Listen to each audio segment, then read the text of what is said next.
Welcome to Belmont Banter, the official podcast of Whitstable Town FC. Every week we chat to ex-players, supporters and invited guests here on Belmont Banter. Welcome to the official podcast of Whitstable Town FC. Whitstable Town Football Club's main sponsor is Fibertech UK Limited. Hello again, everyone, and believe it or not, this is Tommy Sampson 4. We've done Tommy Sampson the player, we've done Tommy Sampson the manager, and we've done Tommy Sampson the VASE run, where he's gone through team by team right the way through to the final at Wembley. And it's been a wonderful journey for me because although I've never been involved with Deal Town, obviously at Whitstable we played against them and we've always had some battles on the pitch. Proud to say I've had Tommy in the dressing room, in the changing room with us and in the committee room, and he's always been most welcomed by Joe and Josie and Connie and Bruce and all the people at Whitstable. The reason is that he's a football man and he knows when to win and he knows how to lose. And I think this knows how to lose is as important as knowing how to win. It does hurt when you lose, there's no doubt about it, but it's how you lose that's important. And he's a really good sport. He's a good manager. But today we're talking with Tommy about his life now. And my goodness me, how it's changed for this strong, aggressive, bombastic, loud, lovely man. And it's changed almost immeasurably. You can't believe how it's changed. But I'm going to pay you a compliment, Tom, before we start talking. Your memory and your elocution leaves me speechless. You do not look to me or sound to me like anybody that's had a stroke, mate. Tony, I was blessed that when I had my stroke, my power of speech didn't disappear. I was in hospital with people who couldn't mutter a word. And I say to people, my ability to communicate is the blessing of all blessings. Yeah, my memory's good. I mean, I've got so many moments burnt into my memory, but it can be a bit difficult at times. I can forget. I see referees at football and I'll say to Sandy, my wife, go and ask his name. Because I know his face, but I don't want to go up and call him Bill if he's Fred.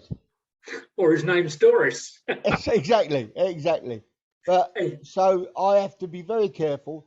I've bumped into people I was great friends with before my stroke, and I've had to say to Sandy, who is he? Can you get his name and apologise at the same time? Because my memory's not great. Yeah. No.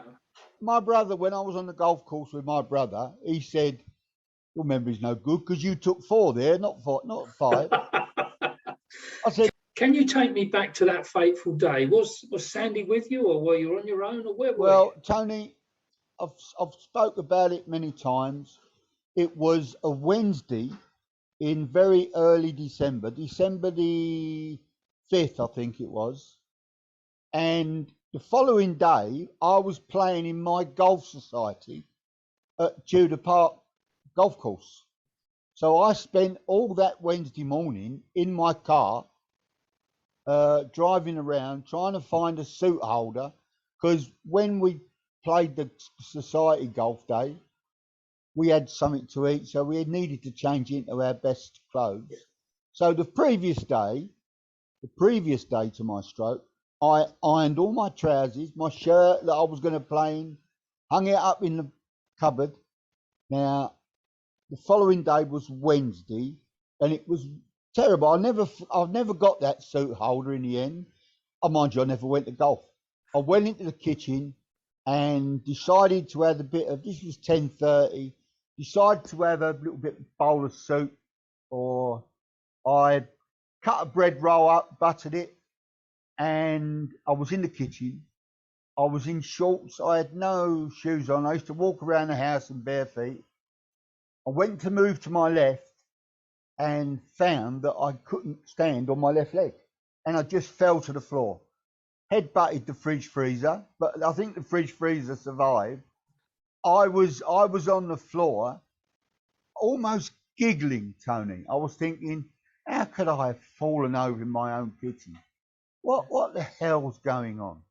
Anyway, I managed to get on all fours and I crawled across the front room and crawled upstairs to lay on the bed. Sandy was out, she was working. She came home lunchtime, this was about 12:30, so 2 hours after I had my stroke, and she said I was snoring so loudly and I was in the deepest of deepest sleeps. Wow. And what had happened, the stroke had happened and had completely knocked me sideways. But when Sandy came in, she shouted, for some reason, and the consultants now don't know why, I got up on my feet, walked to the top of the stairs, walked down the stairs. Sandy said to me, Tom, you look terrible. I said, Sandy, I fell over in the kitchen, but I'm all right. I didn't hurt myself.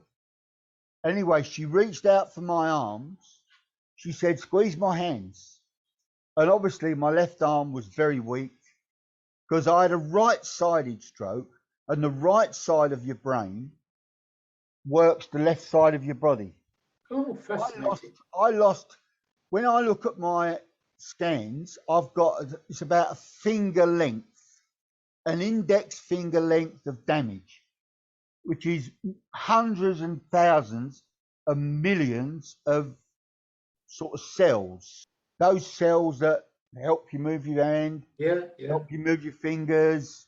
I was totally paralysed down the left side of my body. They finally got an ambulance into me. My wife had phoned the GP. The GP wanted to speak to me, and I was holding the phone 4 foot away from my ear. So I was totally destabilised. And Sandy said, Tom, I think you've got to get to hospital. I got to hospital. My blood pressure was through the roof. In the ambulance, my blood pressure was through the roof and was that dangerous that it was near death. So they got me into hospital, they got me into the emergency ward, and they worked out that I needed a scan quickly. So there was no staff, so I couldn't be scanned straight away. They didn't scan me till the following morning. So all that evening, the stroke was developing and gradually taking more of me away. But there you go. I mean, I woke up the following morning with the most horrendous headache. Talking about friendships in football, sitting at the side of my bed was Tommy Saunders, who somehow had got wind through social media. I don't know. Somehow someone had said Tommy Sampson's had a stroke. Terrible words to hear. Tommy jumped in his car. He lived in Bath, and he was first by my bedside. Sandy was sitting the other side, and he said, mate, what can I say? I said, Tom, just don't say anything. Just pray for me. You know, I don't believe in God except when I need him. We're all the same. We are all the same. We only pray to God when something's wrong and we're in a helpless state of some sort. So, Tony, it took me 3 days to acknowledge the fact that I'd had a stroke. I spent 18 months hospitalised between Maidstone Hospital, between a very, very good stroke hospital in next to Lord's Cricket Ground. All right. I spent a lot of time in there, lots of physiotherapy. They'd get me up at 8 o'clock in the morning, take me down to the swimming pool in the basement of the hospital, and there was perspex. Now, Sandy came in one day and she said, the last time I ever saw you walk, Tom, was that day in the water. And the physios were very tough with me. I had to do exercises, stand up on my own for as long as I could. I didn't realise, Tony, it was the blow of all blows. And a stroke, I didn't know what a stroke was, honestly, because I'd never known anybody who had a stroke. Now, I had a massive stroke, and I was very lucky because the percentage of people that die in those first 24 hours was huge.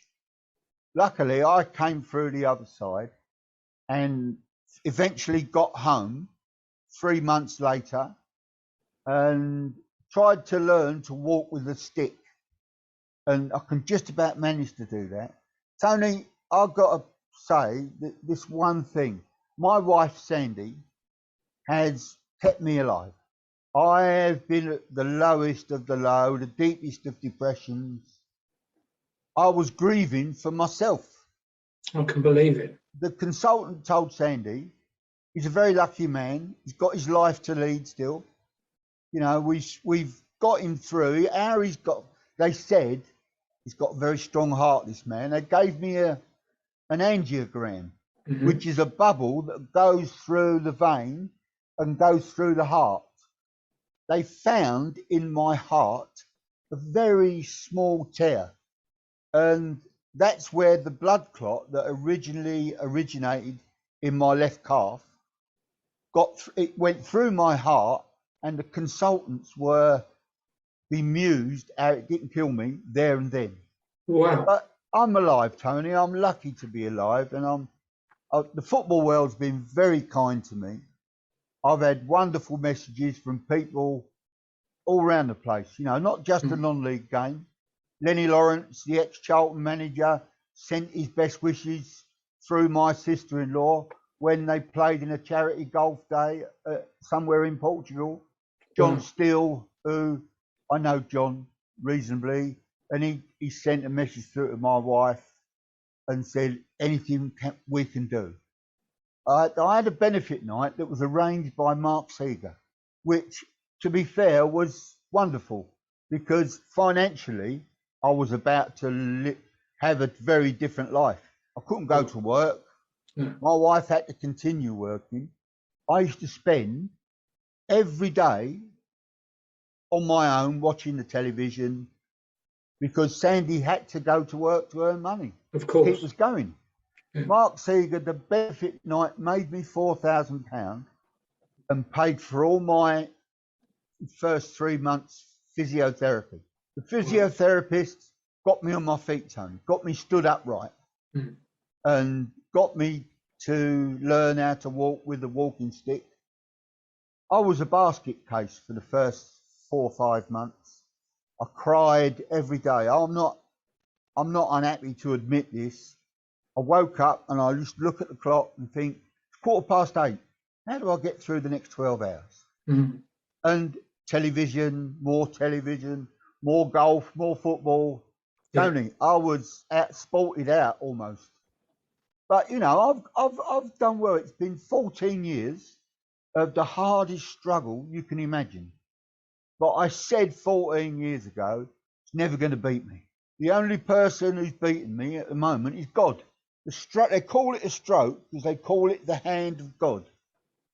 Now, I'm not sure God stroked me very kindly that day, but massive stroke, whatever. I'll beat the odds. I'm back up and running. I get up and go in the car with my wife to football, and I still have arguments with people. And I still take the old Tommy Sampson. You was a lucky old so-and-so. I said, yeah, I've had a stroke. How lucky is that? How lucky is that, yeah. You know, Tony, I've battled hard. My wife has been fantastic. I owe her my life.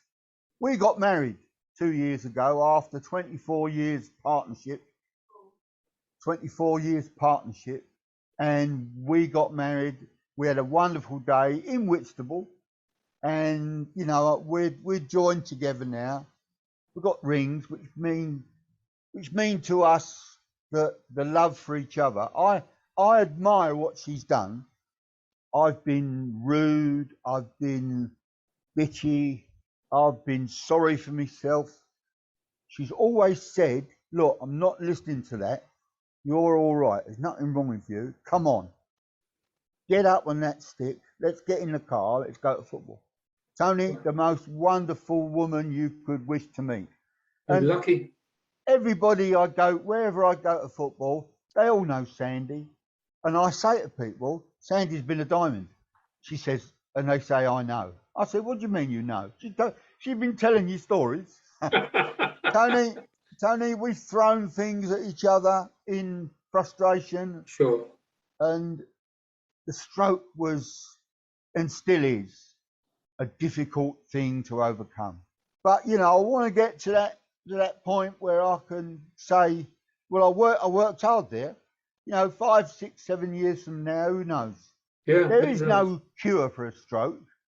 You just have to hope the brain develops another part of the area that the brain cells, maybe to work your left arm, your left hand. Yeah. I can't do my shoelaces up. I can't put my pants on. So I won't tell you who does that. But I'll leave it to your imagination. Whitstable Town Football Club's main sponsor is Fibertech UK Limited. Tony, I have fought for my dignity for 14 years. I have fought hard, and I hope that my Millwall upbringing, that Cold Blow Lane, that the Den, nasty, you know, horrible to play against. I've been horrible to God. I've told him he ain't doing that to me. I'm gonna get him back. I'm gonna brag when I beat this condition, which I will. When I beat it, I'm gonna tell God, give me your best shot next time. I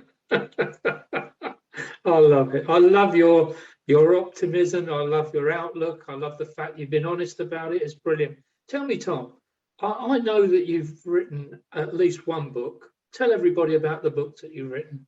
Yeah, well, when I came home from my hospitalisation, going home was very difficult, and not being able to walk around like you normally did. I got very depressed. I went to see my GP, and I said to him, is there anything you could give me? You know, medically, like, can you give me a magic pill?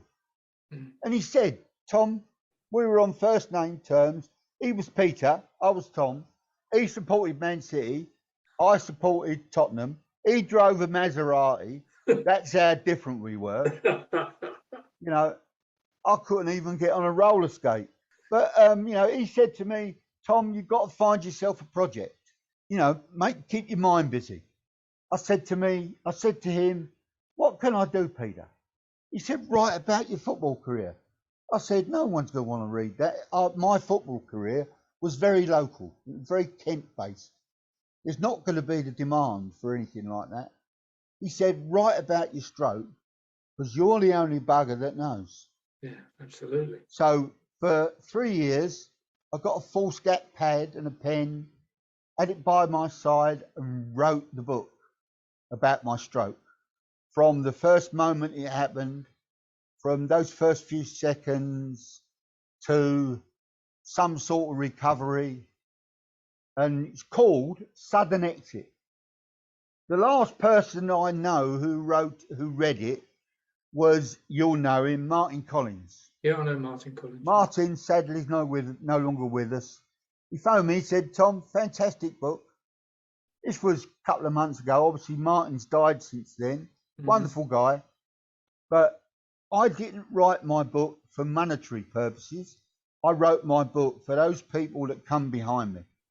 Those people that have a stroke and think, oh, God, my life's over. No, it's not necessary. I've been to Chicago.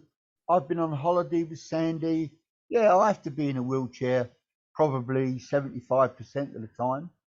But, you know, it's a means to an end. Yeah. Get into football. I didn't like the wheelchair at first. My brother put it right. He said, Tom, people don't give a monkeys about you. I said, yeah, but I do. I don't want to appear weak. I said, my persona is a strong man. My heart was strong. They told me that. They did the angiogram through, and they said, he's got a very strong heart, Mrs. Sampson. So I could be around for a little bit longer. I think you could be, mate. I was very, very sad that Jimmy Greaves died.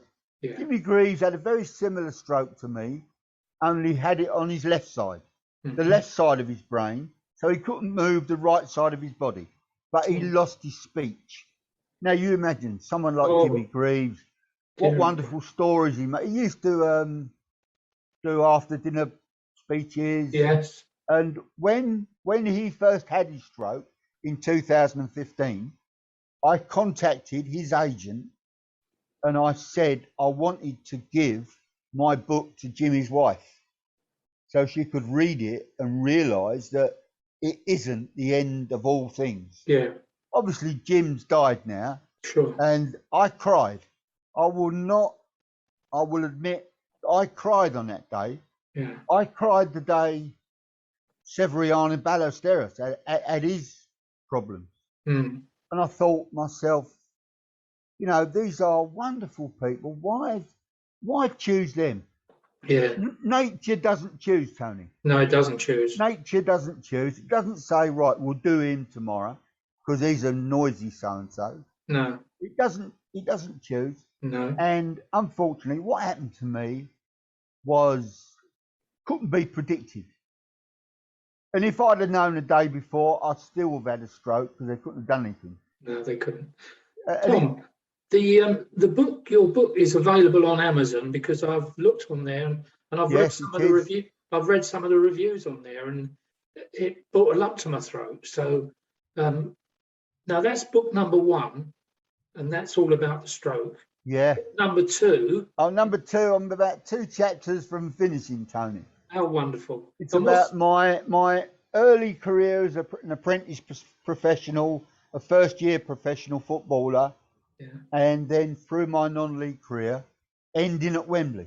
What better place to finish? What a better place. Have you got a title for it? I've got a running title at the moment.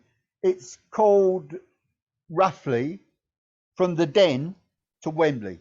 The Den being Millwall. Millwall, yeah, everybody. Coldblow Lane. Anybody with football knows that. If you ever saw a game at Coldblow Lane on a very cold day, the only heat would have come from the supporters. Because if they weren't fighting amongst each other, they were fighting the opposition. And it was a real upbringing, I tell you now. But I can imagine. I'm 2 chapters away from finishing it. The research has been really hard. I've been researching lads I played football with in 1966, 1967, 1971. I've been right through it. I've had to ask permission for lots of people to use their photograph in the book because I don't want to be sued later on. No. I've got Graham Souness in there. I've got Terry Hurlock. These were players I played against. Yeah. These were players I tell stories about in the book. That's lovely. And yeah, hopefully, Tony, by the end of the summer, we may have a draft that we can get published. I got the other one published reasonably easy.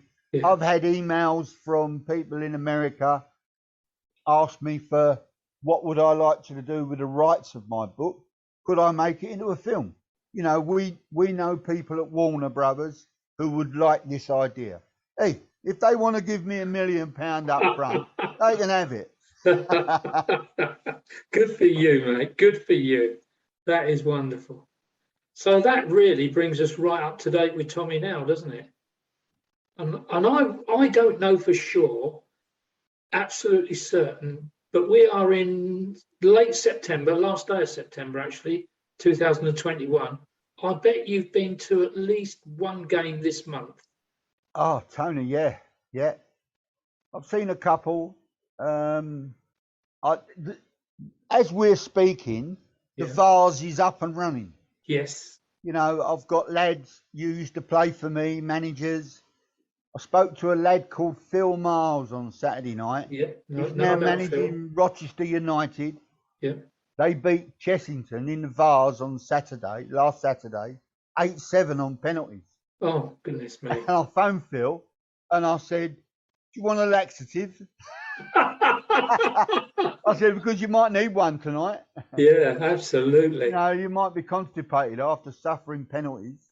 Well, I'll tell you what, Tom, it's been such a treat going. Well, we're going to keep in touch, mate. We are, Tony. Yeah, we are, Tony. Definitely. And I'd like to say to all the people that hear this, you know, I'm still there for them. I'm still a football man.